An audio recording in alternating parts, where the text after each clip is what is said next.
உங்களுடைய உணர்வுகளை தொடர்ந்து புறக்கணிச்சுக்கிட்டே வர்ற ஒருத்தன் அவனுக்கு எது முக்கியம் அப்படிங்கிறத உங்களுக்கு ரொம்ப தெளிவாக உணர்த்திக்கிட்டே வரான். அவனுக்கு தேவை உங்களுடைய உறவு கிடையாது, உங்கள் மீதான கட்டுப்பாடு. அவன் வாழ்கிறதுக்கு உங்களை எப்படி பயன்படுத்திக்க முடியும் அப்படின்னு சொல்லி பார்க்குறான். நான் சொல்கிறத நீ கேளு, நான் சொல்கிற மாதிரி நீ இரு. அப்போது அவன் அந்த மாதிரியான கட்டுப்பாட்டுக்குள்ளே உங்களை கொண்டு வந்துட்டான் அப்படின்னா அவனால் நிம்மதியாக இருக்க முடியும் அப்படின்னு சொல்லி நம்புகிறான்.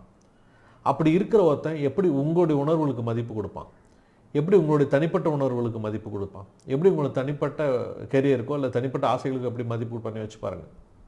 அப்போ உங்களுடைய உணர்வுகளுக்கு மதிப்பு கொடுக்கல அப்படின்னு ஆரம்பத்திலே தெரிஞ்சுது அப்படின்னா உங்களுடைய ஆசைகளுக்கோ இல்லை உங்களோட தேவைகளுக்கோ எந்த ஒரு உணர்வுகளாக இருந்தாலுமே சரி, அதற்கு ஆரம்பத்தில் மதிப்பு கொடுக்கல ஒருத்தன் அப்படி தெரிஞ்சுது அப்படின்னா ஆரம்பத்தையும் அவனை விட்டு விலகிறது நல்லது. அப்படி இல்லை, அவன் மறுபடியும் உங்களோட உறவுக்குள்ள வரத்துக்கு ஆசைப்பட்றான் அப்படின்னா அவன் உங்களை கட்டுப்படுத்தணும்னு மட்டும் தான் நினைக்கிறானே தவிர உங்களுடைய உணர்வுகளுக்கு அங்கே பெரிய வேலையே இருக்காது. இதை புரிஞ்சுக்கிட்டீங்க அப்படின்னா வாழ்க்கை உங்களுடையது. மீண்டும் அடுத்த வேளையில் சந்திக்கிறேன்.